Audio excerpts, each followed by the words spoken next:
मैंने अपनी car park की और डैशबोर्ड पर रखी फाइल उठाकर कार से नीचे उतर आया। उसे लॉक करने के बाद मैं तेज़ कदमों से उस बिल्डिंग की जानिब चल पड़ा जिसमें मेरा दफ्तर था। मैं मेन गेट पर पहुंचा तो वहां सिक्योरिटी गार्ड कुर्सी पर बैठा था। उसने अपनी गन गोद में रखी हुई थी। मुझ पर नज़र पड़ते ही उसने मुझे सलाम किया और जवाब देता हुआ गुजर गया। ज़रा ही देर बाद मैं लिफ्ट के ज़रिए अपने फ्लोर पर पहुंच गया और फिर मैं अपने दफ्तर में दाखिल हो गया। मेरा चपड़ासी अब्दुल कुर्सी पर बैठा हुआ था, लेकिन मुझे देखकर फ़ौरन खड़ा हुआ और उसने हाथ उठाकर मुझे सलाम किया। मैंने जवाब देने के बाद उससे कहा, हाँ भाई अब्दुल, कैसे हो तुम? जी मैं बिल्कुल ठीक हूँ, उसने जवाब दिया। कोई आया तो नहीं था? मैंने अपना चश्मा आंखों पर से उतारते हुए उससे पूछा। नहीं आकाश, बाहर कोई नहीं आया। ठीक है, कहता हुआ मैं अपने रूम में आ गया। मैंने कोट उतार कर रिवॉल्विंग चेयर की पुश्त पर डाल दिया और ख़ुद कुर्सी पर बैठ गया। मैंने एक सिगरेट सुलगाया और उस फाइल का मुताला करने लगा जो मैं अपने साथ लाया था। कुछ ही देर बाद चपड़ासी ने दस्तक दी और मेरे यस कहने पर वो कमरे में आ गया और मुझसे बोला, आकाश बाबू, कोई लड़की आपसे मिलने आई है। लड़की? मैंने सवालिया नज़रों से उसकी तरफ देखा। क्या नाम है? शांति बताती है, उसने जवाब दिया। शांति? मैंने ज़ेरे लब कहा और सोचने लगा, ये शांति कौन है? क्योंकि कोई शांति नामी लड़की तो मेरे अहबाब में नहीं थी। हाँ, मेरी चच्ची का नाम शांति था, लेकिन वो बहरहाल लड़की नहीं थी। फिर मुझे ख्याल आया कि मेरे चपड़ासी कृष्ण कुमार की उम्र भी तो तकरीबन 65 बरस है, जबकि मेरी चच्ची की उम्र 50 साल के करीब होगी। मुमकिन है कृष्ण कुमार अपनी उम्र के हिसाब से मेरी चच्ची ही को लड़की कह दिया हो। इसलिए मैंने उससे कहा, तुमने उसे लड़की कहा है? क्या उम्र होगी उसकी? उम्र तकरीबन 25 साल होगी, उसने जवाब दिया। तो ये साबित हो गया कि आने वाली मेरी चच्ची नहीं है। मैंने कृष्ण कुमार से कहा, ठीक है, तुम उसे मेरे पास भेज दो। जी बेहतर, कहकर वो कमरे से चला गया और मैं एक बार फिर अपनी याददाश्त पर जोर देने लगा कि आखिर ये शांति है कौन। ज़रा ही देर बाद दरवाजे पर दस्तक हुई। यस, मैंने कहा तो दरवाजे का हैंडल घूमा और फिर उसे थोड़ा सा खोल दिया गया। एक नौजवान और हसीन लड़की ने अंदर झांका। वह मुस्कुराकर मुझसे बोली, क्या मैं अंदर आ सकती हूँ? जी जी, आइए, मैंने मुस्कुराते और खड़े होते हुए कहा। वो अंदर आ गई। उसने नीले रंग की साड़ी पहन रखी थी। उसका रंग गोरा कद दरमियाना था। उसकी आंखें बड़ी बड़ी और पुरकशिश थी, जबकि उसने अपने तराशे हुए होंठों पर हल्की गुलाबी लिपस्टिक लगा रखी थी, जिसकी वजह से उसके होंठ गुलाबी दिखाई दे रहे थे। उसने अपने लंबे रेशमी और काले बाल खोल रखे थे। उसके कानों में बड़े बड़े झुमके लटक रहे थे। क्या मैं बैठ सकती हूँ? उसने मेरे सामने रखी कुर्सी पर हाथ रखते हुए मुस्कुराकर मुझसे कहा। जी जी, बैठिए प्लीज़। मैंने भी मुस्कुराते हुए कुर्सी की जानिब इशारा करते हुए उससे कहा। हम दोनों बैठ गए तो मैंने उसकी तरफ देखा और कहा, जी फरमाइए, मैं आपकी क्या खिदमत कर सकता हूँ? मैं आपसे कुछ डीलिंग करना चाहती हूँ, मेरा मतलब है बिजनेस डील, वो बोली। जी जी ज़रूर, मैंने मुस्कुराकर कहा। मेरा इंपोर्ट एक्सपोर्ट का कारोबार था। मैं समझ गया कि वो इस सिलसिले में मुझसे बातचीत करना चाहती है। मुझे कुछ तस्वीरें बाहर भिजवानी है, वो बोली। तस्वीरें? कैसी तस्वीरें हैं? मैंने पूछा। कुछ पेंटिंग्स हैं। पेंटिंग्स? अच्छा, कैसी पेंटिंग्स हैं वो? आम सी पेंटिंग्स हैं। वो आप साथ लाई हैं क्या? जी नहीं।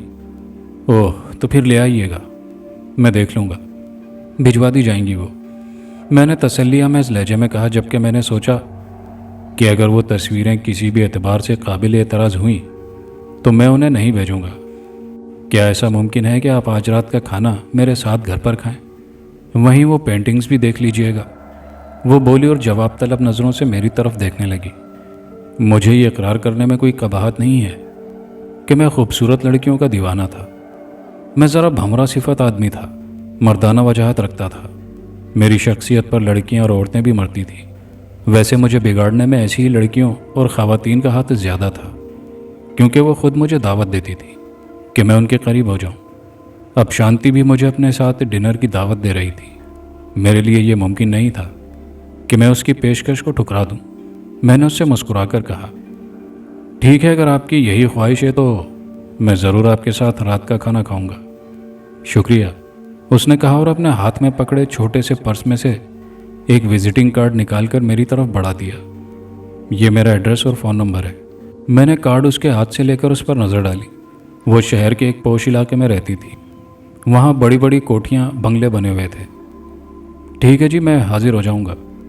मैंने वो कार्ड अपनी जेब में डालते हुए मुस्कुराकर उससे कहा। कितने बजे आएंगे? वो बोली। जितने बजे आप कहें। नहीं, जब आपको सहूलत हो। 6 बजे, 7 बजे, 8 बजे? ठीक है, मैं 7 बजे तक आ जाऊँगा।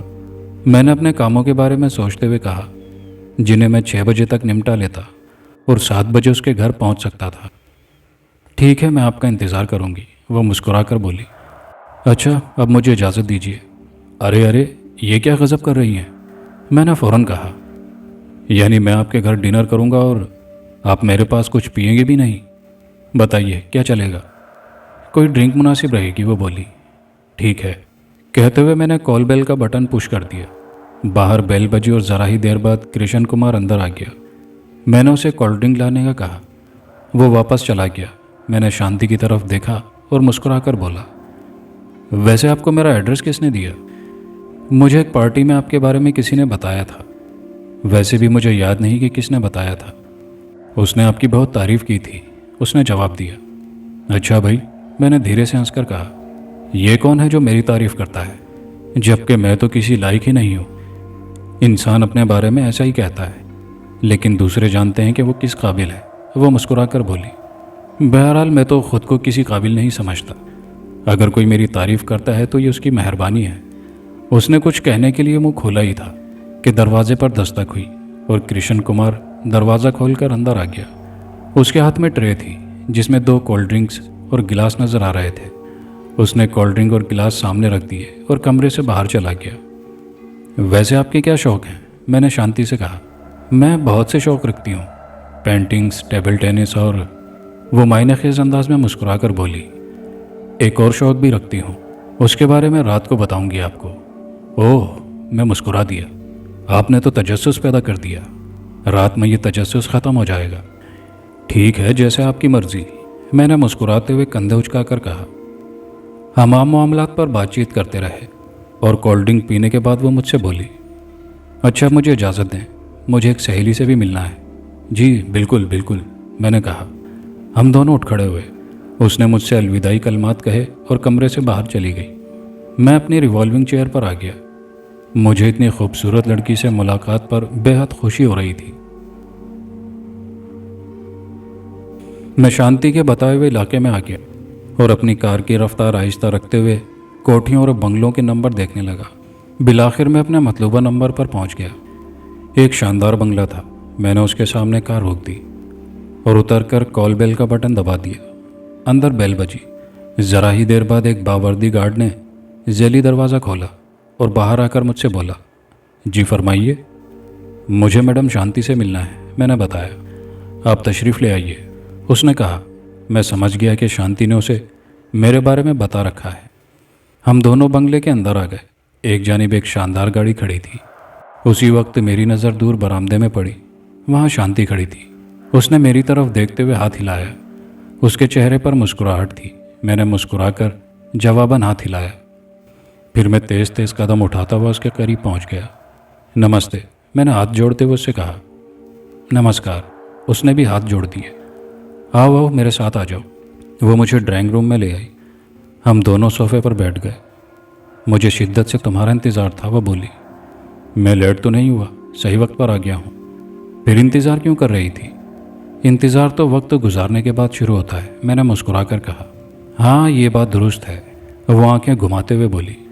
लेकिन फिर भी मुझे तुम्हारा इंतज़ार था। आखिर ऐसा क्यों था? तुम बता सकते हो राज? अरे होता है, जब किसी से कोई अहम काम हो तो उसका इंतज़ार वक्त से पहले भी शुरू हो जाता है। ऐसा भी होता है यार। छोड़ो, ज़्यादा ना सोचो, मैंने हंसते हुए बेतकल्लुफ़ाना लहजे में कहा। हाँ, उसने खोई खोई निगाहों से मेरी तरफ देखा। तुम ठीक कहते हो, जब किसी का अहम काम हो तो उसका इंतज़ार वक्त से पहले ही शुरू हो जाता है। ये तुमने ठीक कहा। अब उसका खोया खोया अंदाज ख़त्म हो चुका था। अच्छा ये बताओ कि क्या पीना पसंद करोगे? उसने मुझसे पूछा। भाई गर्मी सी लग रही है, कोल्ड ड्रिंक मुनासिब रहेगी, मैंने जवाब दिया। ठीक है, मैं खुद लेकर आती हूँ। वो उठते हुए बोली और तेज़ी से ड्राइंग रूम से बाहर जाने लगी। कुछ देर बाद वो वापस आई तो उसके साथ एक बूढ़ी औरत भी थी जिसके हाथ में ट्रे थी और उसमें कोल्ड ड्रिंक नज़र आ रही थी। उस औरत ने वो ट्रे मेरे सामने मौजूद सेंटर टेबल पर रख दी। शांति ने उससे कहा, ठीक है मौसी, तुम बाहर ठहरो, कोई काम हुआ तो मैं तुम्हें बुला लूँगी। जी अच्छा, कहकर वो औरत बाहर चली गई। शांति मेरे पास बैठ गई। उसने ट्रे में से कोल्ड ड्रिंक उठाकर मुझे थमा दी और दूसरी कोल्ड ड्रिंक उठाकर सोफे की पुश्तगाह से टिक गई। हम दोनों आम मौजूआत पर बातचीत करते रहे और फिर जब हमने कोल्ड ड्रिंक ख़त्म कर ली तो मैंने शांति से कहा, वो पेंटिंग्स कहाँ हैं? हाँ आओ, वो मैं तुम्हें दिखाती हूँ, वो उठते हुए बोली। मैं भी उठ खड़ा हुआ और हम दोनों ड्राइंग रूम से बाहर आ गए। वो मुझे एक कमरे में ले आई। यहाँ घरेलू इस्तेमाल की कई चीज़ें पड़ी थी और एक कोने में कुछ पेंटिंग्स भी मौजूद थी जो उल्टी थी। हम उनके पास पहुँच गए। शांति ने एक पेंटिंग उठाई और मेरे सामने सीधा कर दिया। मैं उसे देखकर चौंक गया क्योंकि वो एक औरत और मर्द की हाथ से बनाई गई तस्वीर थी जो लिबास से आज़ाद एक दूसरे में मदगम होने की कोशिश कर रहे थे। ये तस्वीर भेजना ज़रा मुश्किल हो जाएगा, मैंने शांति की तरफ देखकर कहा। वो धीरे से हंसकर बोली, ये नहीं भेजनी है, ये तो मैंने तुम्हें दिखाई है। ओह अच्छा, मैं मुस्कुराकर बोला। ठीक है, वो तस्वीरें दिखाओ जो भेजनी है। हाँ वो ये हैं। उसने 2-3 तस्वीरें हटाईं और फिर मुझे कई तस्वीरें दिखाईं और उनके बारे में बताया कि वो भेजनी है। मैंने उन्हें भेजने की हामी भर ली। हम दोनों वापस ड्राइंग रूम में आकर बैठ गए और आम मामलात पर बातचीत करने लगे। फिर उसने दीवार गिर घड़ी की तरफ देखा और मेरी तरफ देखकर बोली, 8 बजने वाले हैं, क्या ख्याल है, खाना खा लिया जाए? हाँ भाई, मैंने पेट पर हाथ फेरते हुए कहा, भूख तो लगने लगी है। हम ड्राइंग रूम में आकर बैठ गए। शांति ने यहाँ आते हुए मौसी को खाना लगाने का कह दिया था। मौसी ने कुछ ही देर में खाना लगा दिया। खाने से फारिग होकर हमने कॉफ़ी पी और वापस आकर ड्राइंग रूम में बैठ गए। हम बातें करते रहे और वक्त गुजरता रहा, यहाँ तक कि रात के 12 बज गए। शांति की बातचीत से यूँ लगता था जैसे वो बातें ख़त्म करने का इरादा ही नहीं रखती और उस हसीन लड़की की सोहबत से उठने को तो मेरा जी नहीं चाह रहा था। फिर भी मैंने सोचा कि ऐसा ना हो कि वो इखलाकन मुझे जाने के लिए ना कह पा रही हो। मैंने उससे कहा, अच्छा शांति, काफ़ी रात हो गई है, अब मुझे इजाज़त दो। क्या तुम जाना चाहते हो? कोई ज़रूरी काम है? उसने सवालिया निगाहों से मुझे देखा। नहीं, ज़रूरी काम तो नहीं है, लेकिन मैं नहीं चाहता कि तुम्हें डिस्टर्ब करूं। यकीनन अब तुम भी आराम करना चाहोगी, मैंने कहा। अरे नहीं, वो मुस्कुरा कर बोली, मैं आराम नहीं करना चाहती, मुझे तो तुम्हारे साथ बातों में मज़ा आ रहा है। मेरा दिल चाहता है कि सारी रात इसी तरह बातें करती रहूं और मैं चाहूँगी कि तुम भी अभी ना जाओ, बाद में चले जाना और अगर देर हो जाए तो यहीं रुक जाना। मैंने अंदाज़ा लगा लिया कि वो मुझे यहाँ रोकना चाहती है। इस तरह पहले भी कई औरतें और कई लड़कियाँ मेरे साथ कर चुकी थी। वो मुझे रोक लेती थी और फिर रात भर कैफो निशात में डूबे रहते। यहाँ भी यही कुछ होने का इम्कान नज़र आ रहा था। शांति ने मुझे जज्बात में हलचल पैदा कर देने वाली पेंटिंग भी दिखाई थी। यकीनन वो भी मेरे लिए इशारा था कि मैं उसकी कुर्बत हासिल कर लूँ। मैंने उससे कहा, ठीक है, मैं यहीं हूँ। हम दोनों एक बार फिर बातों में खो गए और फिर रात के 2 बज गए। शांति की आंखों में नींद का खुमार नजर आने लगा था। मैंने उससे कहा, तुम्हारी आंखें बता रही हैं कि तुम्हें नींद आ रही है। हाँ, अब चलकर सोते हैं, वो बोली। ठीक है चलो। वो मुझे कमरे में ले आई। यहाँ एक ही बेड था। उसने मुझसे कहा, मैं चाहती हूँ कि हम दोनों यहीं सो जाएं, क्या ख्याल है तुम्हारा? मेरा दिल खुशी से झूम उठा। मैंने मुस्कुराकर उससे कहा, अगर तुम्हारी ख्वाहिश है तो फिर आ जाओ। उसने मेरा हाथ पकड़ा और फिर हम दोनों एक दूसरे में खो गए। तूफान गुजर जाने के बाद वो निढाल सी हो गई और मैं भी बेदम हो गया। हम दोनों ही एक दूसरे से ज़रा दूर लेटे रहे और फिर जल्द ही मुझे नींद ने दबोच लिया। सुबह मुझे शांति ने जगाया। उसने रात के हवाले से कोई बात नहीं की। हम दोनों ने नाश्ता साथ ही किया था। फिर उसने मुझसे कहा, अच्छा तो मैं दोपहर 2-3 बजे के करीब तुम्हारे पास आ जाऊंगी। ठीक है, मैं तुम्हारा इंतज़ार करूंगा, मैंने कहा। कुछ देर बाद मैं वहाँ से रवाना हो गया।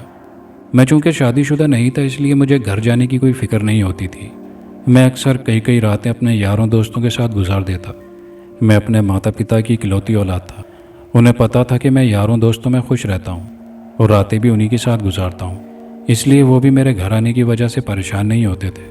मैं अपने दफ्तर आकर काम में मसरूफ़ होने की कोशिश करने लगा, लेकिन अब तक मेरे जहन पर शांति की कुर्बत का खुमार छाया हुआ था, इसलिए मेरा दिल काम में नहीं लग रहा था। बेजार होकर मैंने काम छोड़ दिया, कृष्ण कुमार से चाय मंगवाई और शांति के बारे में सोचने लगा। बार बार बेख्तियार मेरी नज़र दीवार गिर घड़ी पर जा रही थी। मुझे शांति का बेचैनी से इंतज़ार था। बिल आखिर 2 बज गए और फिर 3, लेकिन जब 4 बज गए तो मेरे सब्र का पैमाना लबरेज हो गया। मैंने अपना मोबाइल फ़ोन मेज से उठाया और शांति का नंबर मिलाया। राब्ता होने पर मर्दाना आवाज़ आई, हेलो। कौन बोल रहे हैं? मैंने पूछा। आपको किससे बात करनी है? उसने मेरे सवाल का जवाब देने की बजाय पूछा। शांति से, मैंने जवाब दिया। शांति से? उसके लहजे में हैरत थी। ये कौन साहब है? मुझे शक हुआ कि मुझसे नंबर मिलाने में गलती हुई है।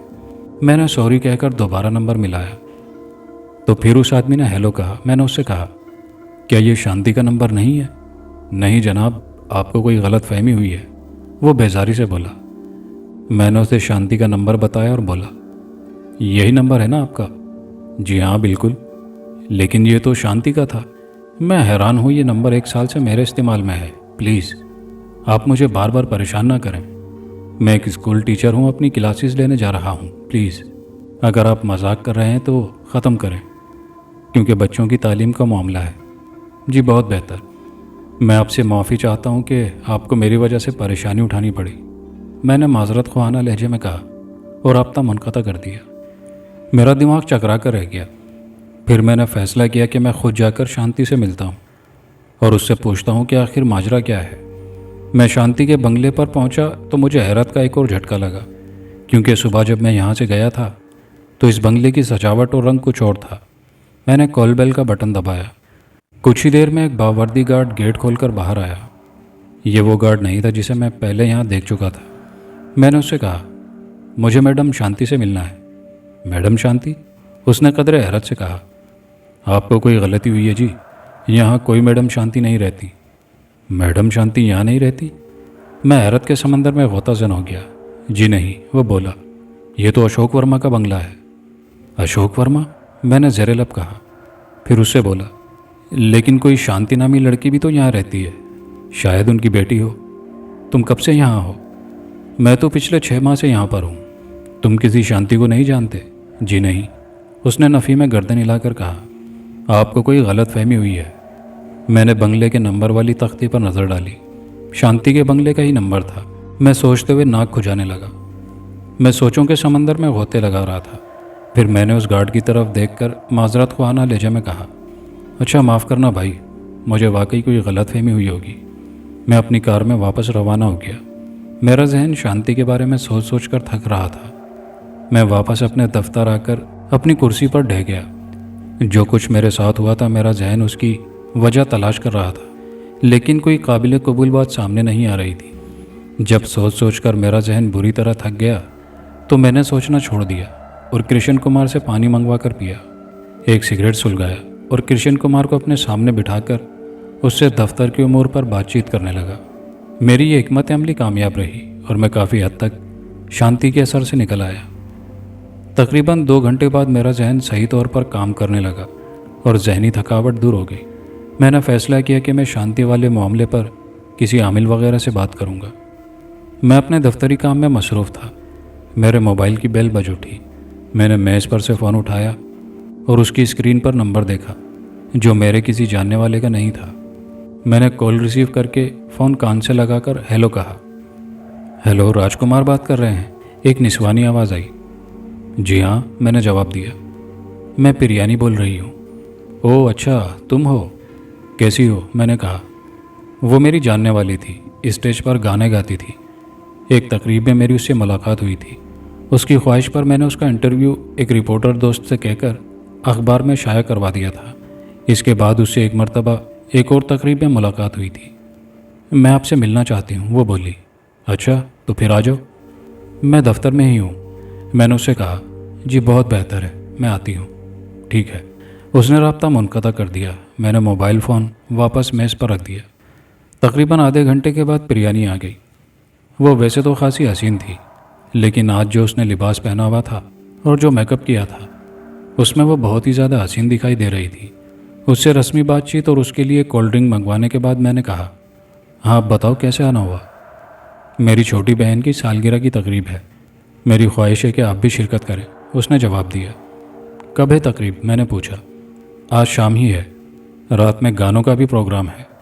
मैंने सोचा कि इसके प्रोग्राम में शिरकत करना मेरे लिए मुनासिब रहेगा, इस तरह मैं शांति के असर से पूरी तरह निकल सकता हूँ। मैंने उससे कहा, ठीक है मैं आ जाऊँगा, कहाँ है तुम्हारा घर। उसने कागज़ पर मुझे एड्रेस लिख कर दे दिया, साथ ही उसने मोबाइल फ़ोन नंबर भी लिखा था। ठीक है, मैंने कागज़ को तय करते हुए उससे कहा, कितने बजे आना है। 6 बजे तक आ जाएं, उसने जवाब दिया। ठीक है मैं पहुंच जाऊंगा। अच्छा मुझे इजाज़त दें, मुझे कुछ और लोगों को भी दावत देने जाना है। ठीक है, मैंने कहा। वो चली गई और मैं फिर अपने काम में मसरूफ़ हो गया। मैंने प्रिया के घर के सामने अपनी कार रोकी और अपनी रिस्ट वॉच पर नज़र डाली। 6:05 हो रहे थे। मैंने प्रिया की बहन का तोहफा उठाया और कार से उतरा, उसे लॉक किया और प्रिया के दरवाजे पर आ गया। मैंने कॉल बेल का बटन दबाया, अंदर घंटी की आवाज़ गूंजी। कुछ ही देर बाद प्रिया खुद बाहर आ गई और मुझे देखकर खुशगवार लहजे में बोली, मुझे मालूम था कि आप ही आए होंगे, इसलिए मैं खुद बाहर आ गई। मेरी भी आदत है कि मैं वक्त पर पहुंचने की कोशिश करता हूं, मैंने मुस्कुरा कर कहा। वो मुझे घर में ले आई। घर को झंडियाँ और गुब्बारे लगाकर सजाया गया था। काफ़ी लोग इधर उधर मौजूद थे। प्रिया मुझे एक कमरे में ले आई। यहाँ कुछ ख़वातीन और आदमी मौजूद थे। प्रिया ने मेरा उनसे तारुफ करवाया। वो उनके रिश्तेदार थे। उन्हीं में उसकी छोटी बहन नंदिनी भी मौजूद थी। वो भी उसकी तरह खुशशक्ल थी। सालगिरह की तकरीब बड़े पुरजोश अंदाज में हुई और फिर आहिस्ता आहिस्ता मेहमान जाने लगे। यहाँ तक के सारे मेहमान चले गए। लेकिन रात बहुत हो गई थी, 1:30 बज रहा था। मैंने प्रिया से कहा, अच्छा अब मुझे इजाज़त दो। नहीं, आप नहीं जाएंगे, वो मुस्कुरा कर बोली। क्यों? मैंने भी मुस्कुराते हुए कहा, मुझे आपसे कुछ ख़ास बात करनी है। ख़ास बात? जी हाँ। तो फिर अब तक क्यों नहीं की थी? वक्त ही नहीं मिला था और मौका भी नहीं मिला था। वो बात मैं आपसे तन्हाई में करना चाहती थी। ओह अच्छा, भाई वो ख़ास बात क्या है? मैंने भवें सुकेड़ कर कहा। सब लोग अपने अपने कमरों में चले गए हैं, अब आप मेरे कमरे में चलें, वहीं हम बातचीत कर लेंगे, वो बोली। ठीक है चलो, मैंने कहा। वो मुझे अपने कमरे में ले आई। उसने कमरे को बड़े अच्छे अंदाज में सजाया हुआ था। ज़मीन पर कालीन बिछा हुआ था। एक कोने में शानदार बेड लगा हुआ था। एक तरफ सोफ़ा सेट रखा हुआ था, जिसके सामने सेंटर टेबल भी मौजूद थी। खिड़कियों पर सुर्ख मखमली पर्दे लटक रहे थे और दीगर अशिया भी कीमती थी और सलीके से सजाई गई थी। आइए बैठिए, उसने बेड की तरफ इशारा करते हुए मुझसे कहा। हम दोनों वहाँ ज़रा फासले से बैठ गए। मैंने उसकी तरफ देखकर कहा, हाँ कहो, क्या कहना चाहती हो? इस रात की तन्हाई में इतने खूबसूरत बेड पर एक नौजवान और खूबसूरत लड़की किसी खूबरू से क्या कह सकती है? उसने मायने खेज मुस्कुराहट के साथ कहा। मेरे जहन में घंटियाँ बजने लगी, जिस्म में कैफो सुरूर की लहरें दौड़ने लगी। मैंने उसका हाथ थाम लिया और बोला, तुम तो बहुत तेज़ तर्रार हो, बड़े बहाने से मुझे यहाँ तक ले आई हो। क्या करें? किसी मनपसंद को इसी तरह अपने करीब लाया जा सकता है। उसने खुमार आलूद आंखों के साथ मेरी तरफ खिसकते हुए कहा। वो मेरे काफ़ी करीब आ गई, इतना करीब कि उसकी गर्म सांसें मुझे अपने चेहरे पर महसूस होने लगी। फिर हम दोनों कैफो सुरूर की जानी पहचानी राहों पर गामजन हो गए। जज्बात का तूफान उतरा तो हम बेदम हो चुके थे।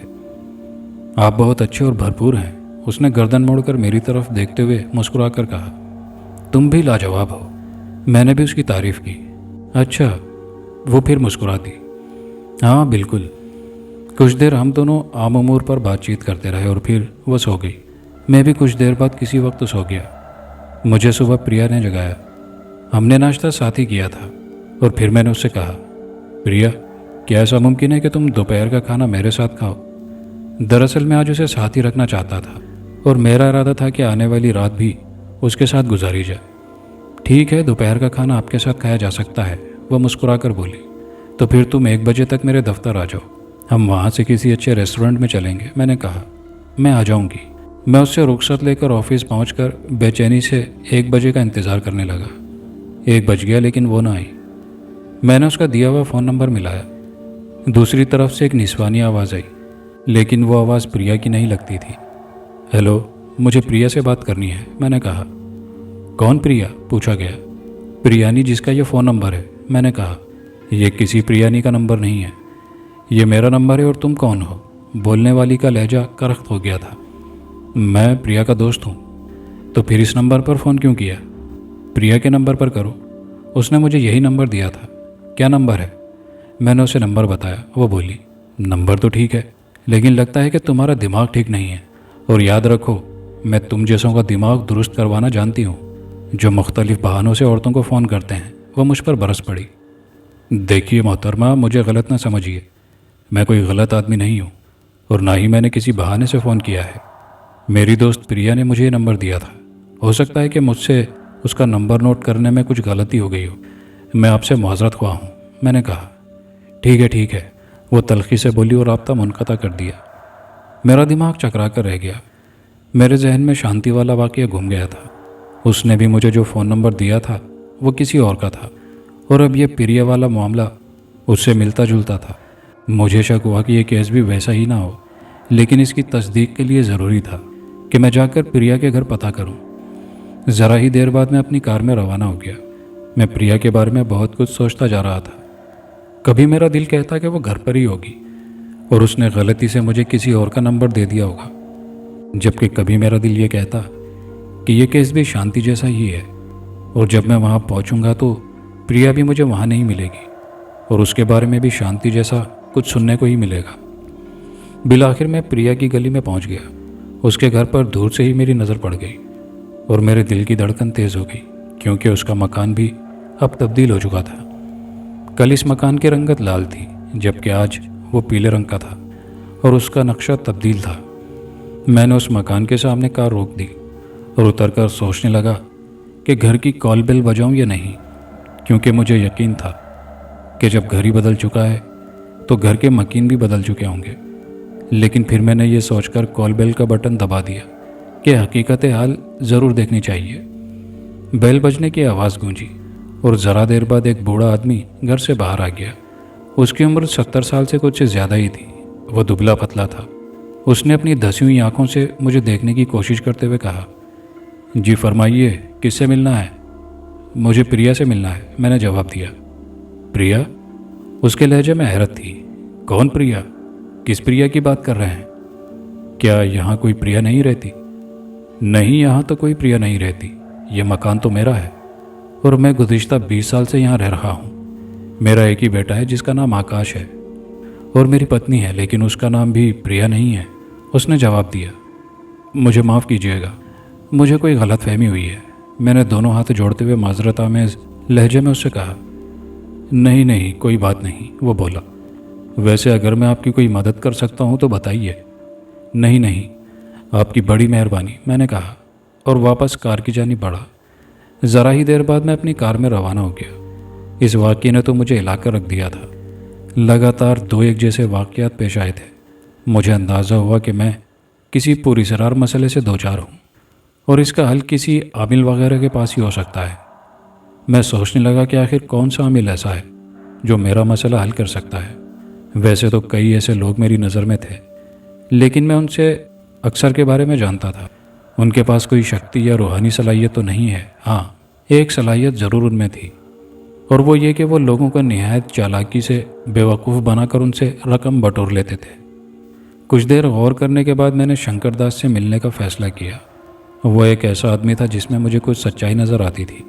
वो जाली आमिलों को खूब गालियाँ देता था और उन्हें बुरा भला कहता। उसकी सबसे अहम बात यह थी कि वो अगर किसी का कोई मसला हल करता तो उसके एवज़ कुछ नहीं लेता था। अचानक मेरे मोबाइल फ़ोन की बेल बज उठी। मैंने उसे डैशबोर्ड पर से उठाया और उसकी स्क्रीन पर नंबर देखा। वो मेरे जानने वाले का नहीं था। मैंने उसका बटन पुश करके उसे कान से लगाया और हेलो कहा। हेलो, राज बोल रहे हो? दूसरी तरफ से एक निस्वानी आवाज़ आई। हाँ, तुम कौन? मैंने कहा। शारदा, जवाब आया, यूनिवर्सिटी वाली। ओह शारदा, कैसी हो तुम? मैंने गर्मजोशी से कहा। मैं ठीक हूँ, तुम कैसे हो? वो बोली। बिल्कुल ठीक। कहाँ हो इस वक्त? अपनी कार में। कहीं मिल सकते हो? अभी? हाँ, फौरी तौर पर तुमसे कुछ काम है। स्टार रेस्टोरेंट में आ जाओ, मैं 10 मिनट में पहुँच रहा हूँ। हम पहले भी वहाँ आते जाते रहे थे। ठीक है, मैं पहुँचती हूँ, उसने कहा और राब्ता मुनक़ता कर दिया। मैंने फ़ोन वापस डैशबोर्ड पर रख दिया और शारदा के बारे में सोचने लगा। वो यूनिवर्सिटी में मेरे साथ पढ़ती थी। बहुत हसीनो जमी लड़की थी। यूनिवर्सिटी के बाद उसकी और मेरी कुछ मुलाकातें रहीं। उसके बाद वो अमेरिका चली गई और उसे वहाँ तकरीबन 1.5 साल हुआ था और अब ना जाने वो किस वक्त वापस आई थी। मैंने उसकी कुर्बत में बहुत से हसीन लम्हात गुजारे थे। वो ख़ुद भी बहुत हसीन थी। मैं अब भी उसकी कुर्बत का ख्वाहां था। वो बड़े भरपूर और दिलकश सरापे की मालिक थी। लोग उसके हुस्न के दीवाने थे, लेकिन वो उसे दूर से देखकर राल ही टपका सकते थे, क्योंकि वो किसी को खातिर में नहीं लाती थी। जबकि मैं वो खुशनसीब था जिसने उसके जिस्म के नशेबो फराज से आगाही हासिल की थी। उसके साथ गुजारे हुए माजी के हसीन लम्हे मेरे अंदर कैफो सुरूर की लहरें दौड़ा रहे थे। इसी वजह से बेख्तियार मैंने कार की रफ्तार बढ़ा दी थी। मैं जल्द अज जल्द उसके पास पहुंच जाना चाहता था। अचानक मेरे जहन में झमाका सा हुआ। मुझे ख्याल आया कि कहीं ऐसा तो नहीं कि शारदा का भी शांति और प्रिया जैसा ही केस हो और उसकी भी हकीकत कुछ और हो। इस ख्याल ने काफ़ी हद तक मेरे जज्बात को झटका पहुंचाया। मेरा जोश खासा हद तक कम हो गया। मैंने मज़ीद सोचा और फैसला किया कि मैं शारदा से मिल लेता हूँ, लेकिन अगर उसने भी मुझे कहीं आने की दावत दी तो मैं उससे पहले शंकरदास के पास जाऊँगा। मैं स्टार रेस्टोरेंट पहुँच गया। वहाँ काफ़ी लोग इधर उधर बैठे हुए थे। मैंने मुतलाशी निगाहें मुख्तलिफ अतराफ में दौड़ाईं और एक कोने में मुझे बैठी शारदा नज़र आई। उसने भी मुझे देख लिया था। उसने हाथ हिलाया। जवाब में मैं भी हाथ हिलाता हुआ उसकी तरफ बढ़ा और उसके पास पहुंचकर गर्मजोशी से उसकी तरफ देखते हुए बोला, शारदा कैसी हो तुम? मैं बिल्कुल ठीक हूँ, तुम कैसे हो? उसने मुझसे हाथ मिलाते हुए कहा। मैं कुर्सी घसीटकर उसके सामने बैठ गया। कब आई तुम अमेरिका से? अभी पिछले हफ्ते ही आई हूँ, उसने जवाब दिया। अच्छा, कब तक रुकने का इरादा है? क्या मुस्तकिल यहीं रहोगी? नहीं, हफ्ते 10 दिन में जाना है। ओह, काश तुम मुस्तकिल यहीं रुक जाती ताकि तुम्हारे मज़े आ जाते, वो शौक़े से बोली। हाँ बिल्कुल, मैंने कहा। तुम्हारे साथ बीते लम्हों को मैं कभी भुला ही नहीं सकता। दिल चाहता है कि तुम यहीं रहो और हम उन लम्हात का इयादा करते रहें, मगर अफसोस कि तुम्हारी ये ख्वाहिश पूरी नहीं हो सकती। मुझे जल्दी वापस जाना है। चलो छोड़ो इन बातों को। ये बताओ क्या खाओ पियोगी? बहुत कुछ। तुम ये बताओ कि क्या खाना पसंद करोगे, जो तुम मंगवा लो। उसने वेटर को इशारा किया। वो हमारे करीब आ गया। शारदा ने उसे ऑर्डर दिया। वो वापस चला गया। हम दोनों बातें करते रहे। फिर हमने साथ ही चाय वगैरह पी और मैंने उससे कहा, अच्छा अब तुम्हारा क्या प्रोग्राम है? मैं तो घर जाऊंगी, तुम कहाँ जा रहे हो? वो बोली, मैं काम से जा रहा हूँ। फिर कब मुलाकात होगी? जब तुम कहो। आज रात आ जाओ घर पर। उसकी बात सुनकर मेरा दिमाग भग से उड़ गया। मैंने सोचा कि जब तक मैं कृष्ण दास से ना मिल लूँ मैं इसके पास नहीं जाऊँगा, लेकिन मैंने उससे साफ इनकार करना मुनासिब ना समझा और बोला, ठीक है शारदा, मैं आ जाऊँगा तुम्हारे घर। अब वो घर नहीं है हमारा, बदल चुका है। वो बोली, ठीक है, मुझे बता दो कि अब कहाँ है तुम्हारा घर? मैंने कहा। उसने अपने पर्स में से कागज़ और कलम निकाला। कागज़ पर उसने एड्रेस और फ़ोन नंबर लिखकर मुझे दे दिया। मैंने उस पर नज़र डालकर जेब में रख लिया और शारदा की तरफ देखकर बोला, ठीक है मैं आ जाऊँगा। रात का खाना मेरे साथ ही खाना। वो बोली, ठीक है, 7 बजे तक आ जाना। ठीक है, मैंने मुस्कुराकर उससे हाथ मिलाया और तेज़ कदम उठाता रेस्टोरेंट से बाहर आ गया। ज़रा ही देर बाद मैं अपनी कार में रवाना हो गया। शारदा से जो मेरी बातचीत हुई थी उससे मुझे वाज़ेह तौर पर नज़र आ रहा था कि शांति और प्रिया वाली कहानी दोहराई जा रही है, क्योंकि शारदा ने कई बातें ऐसी की थी जो शांति और प्रिया कर चुकी थी। अचानक मुझे ख्याल आया कि क्यों ना शारदा का फ़ोन नंबर मिलाकर देखूं। अगर उसने बात की तो इसका मतलब होगा कि मैं उस पर शक कर रहा हूं, और अगर किसी और ने अटेंड किया तो साबित हो जाएगा कि मैं शारदा पर दुरुस्त शक कर रहा हूं। मैंने कार सड़क के किनारे रोक दी, जेब से शारदा का दिया हुआ कागज़ निकाला और उस पर दर्ज फ़ोन नंबर अपने फ़ोन से मिलाया। राब्ता मिलने पर आवाज़ आई, हेलो। आवाज़ शारदा की ही लगती थी। मैंने कहा, हेलो कौन? शारदा बोल रही हो? हाँ तुम। मैंने उसकी बात काटते हुए कहा, मैं राज बोल रहा हूँ। हाँ राज बोलो। वो बोली, असल में मैं एक जगह जा रहा हूँ, अगर मुझे वहाँ देर हो गई तो शायद मैं तुम्हारे पास आने में भी लेट हो जाऊँगा। तुम 8 बजे तक मेरा इंतज़ार करना। मैंने बहाना बनाते हुए कहा, ओके नो प्रॉब्लम, मैं कर लूँगी वेट। वो बोली, ठीक है। मैंने कहकर राब्ता मुनक़ता कर दिया। मैं शारदा की तरफ से मुतमईन हो चुका था। मैंने फ़ैसला कर लिया कि मैं रात में उसके पास जाऊँगा। इसके बावजूद मैंने शंकरदास से मिलने का इरादा भी तर्क नहीं किया था, और फिर मैं शंकरदास के घर के सामने पहुँच गया। कार रोककर मैं उससे उतरा और शंकरदास का दरवाज़ा खटखटाया। कुछ देर बाद शंकरदास बाहर आ गया। वो खासा मोटा हो गया था। उसकी उम्र 50 साल थी, लेकिन वो 40 साल का लगता था। मुझ पर नज़र पड़ते ही वो पुरजोश अंदाज में हाथ जोड़ते हुए बोला, अरे भाई, बड़े लोग हमारे गरीब खाने पर आए हैं। मैंने पीछे मुड़कर और फिर इधर उधर देखने के बाद उससे कहा, कहाँ हैं बड़े लोग? अरे मैं तुम्हारी बात कर रहा हूँ, वो बोला। अरे तुम बड़े हो, आ जाओ अंदर आ जाओ, वो हंसते हुए बोला। मैं उसके साथ घर के अंदर आ गया। वो मुझे उस कमरे में ले आया जिसे वो नशिस्तगाह के तौर पर इस्तेमाल करता था। यहाँ दरी बिछी हुई थी जिस पर हम दोनों बैठ गए। और सुनाओ, हमारे गरीब खाने का रास्ता कैसे याद आ गया? वो मुस्कुरा कर बोला। यार, मैं एक मसले से दो चार हूँ, मैंने बताया। उसकी भवें सुकड़ गई। उसने गहरी नज़रों से मुझे देखते हुए कहा, क्या मसला है? मैंने उसे सारे हालात बता दिए। वो अपने सर के बालों में उंगलियां फेरते हुए सोचने लगा। फिर बोला, मुझे हिसाब लगा कर देखना पड़ेगा। किस तरह लगाओगे हिसाब? मैंने पूछा। एक अमल करना पड़ेगा, तुम्हारे सामने ही करूँगा। वो उठते हुए बोला, मैं अभी आता हूँ। वो कमरे से बाहर चला गया। कुछ देर बाद वो वापस आया। उसके हाथ में एक अंगीठी थी जिसे उसने एक जानिब रख दिया। उसमें कोयले दहक रहे थे। उसने एक कोने में पड़ी कोई चीज़ उठाकर उस अंगीठी के पास रख दी और ख़ुद भी आलती पालती मारकर वहीं बैठ गया।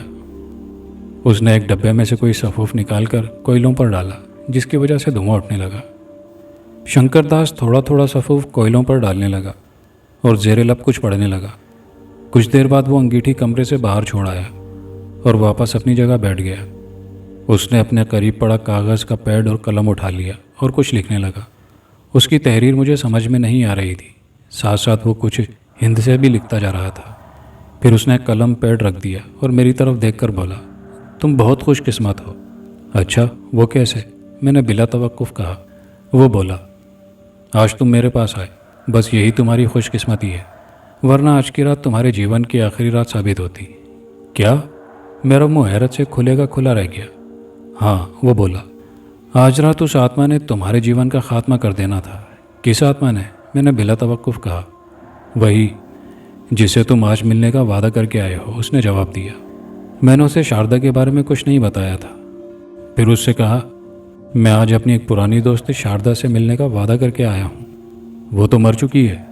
उसने कहा तो मैं यूं उछला जैसे मुझे बिच्छू ने डंक मार लिया हो। साथ ही बेख्तियार मेरे मुंह से निकला, क्या? हाँ दोस्त, उसने इस बात में सर हिलाया। और वो दोनों लड़कियां भी मर चुकी हैं जिनके साथ तुम गुज़िश्ता रातों में रहे हो। ओह, मैं एक बार फिर हैरत से उछला। ये तुम क्या कह रहे हो? मैं ठीक कह रहा हूँ, वो बोला। लेकिन ये सब क्या चक्कर है? मैं ज़रा उस आत्मा को काबू कर लूँ जिसने ये चक्कर चलाया था, उसके बाद मैं तुम्हें सब कुछ बताता हूँ, उसने कहा और अपने गले में झूलने वाली माला उतार ली। आंखें बंद करके वो माला के मोती चलाने लगा और साथ ही साथ वो ज़ेरे लब बुड़बुड़ाता भी जा रहा था। मैं उसकी दी हुई इत्तला पर अब भी हैरान परेशान था। उसने तो मुझे हिलाकर रख दिया था। उसका ये कहना था कि अगर मैं यहाँ ना आता तो आज रात मेरे जीवन की आखिरी रात हो सकती थी और वह तीनों लड़कियाँ मर चुकी हैं जिनसे मैंने मुलाकात की थी। अगर किसी और के ज़रिए से मुझे ये इत्तला मिलती तो शायद मेरा दिमाग सोच सोच कर पागल हो जाता, लेकिन इस वक्त शंकरदास मेरे साथ था जो ऐसे मामलात को संभाल सकता था, इसीलिए मुझे हौसला मिला हुआ था। कुछ देर तक शंकरदास अपना अमल करता रहा, फिर उसने आंखें खोल दी, माला दोबारा अपने गले में डाल ली और दीवार से टेक लगाकर बैठ गया। उसने मेरी तरफ देखकर कमरे के कोने की जानिब इशारा करते हुए कहा, वह बोतल उठाकर मुझे दो। मैं उठा और वह बोतल उठाकर उसे दे दी जो कि खाली थी, और फिर मैं वापस जगह पर बैठ गया। उसने मुझे बोतल दिखाते हुए कहा, मैं इस बोतल में उस आत्मा को बंद करूँगा। लेकिन वह है कहाँ? मैंने पूछा। बस अभी ज़रा देर में आ जाएगी वो, उसने जवाब दिया और कमरे के दरवाजे की जानिब देखने लगा। मैंने भी उसी जानिब नज़रें घुमा दी। दरवाज़ा बंद था। ज़रा ही देर बाद आहिस्ता आहिस्ता दरवाज़ा खुलना शुरू हो गया और उसी के साथ वहाँ धुआं अंदर दाखिल होने लगा। लेकिन जब वह धुआं पूरी तरह अंदर दाखिल हो गया तो ये वजाहत हो गई कि वो किसी इंसान से मुशाबे है, लेकिन उसका चेहरा गैर वाज़ेह था। शंकरदास ने अपने हाथ में पकड़ी बोतल का ढक्कन उतार दिया और एक हाथ उस धुएं की तरफ फैला दिया। साथ ही वो ज़ेरे लब कुछ पढ़ने भी लगा। राज, मैं तुम्हें इस आत्मा का असल रूप दिखाना चाहूँगा, शंकरदास ने मुझसे कहा। फिर उस धुएं की जानिब देखते हुए ज़ेरे लब बुड़बुड़ाने लगा। रफ्ता रफ्ता उस धुएं ने एक वाज़ेह शक्ल इख्तियार करना शुरू कर दी और यूं महसूस हो रहा था जैसे वो ठोस सूरत में आती जा रही है।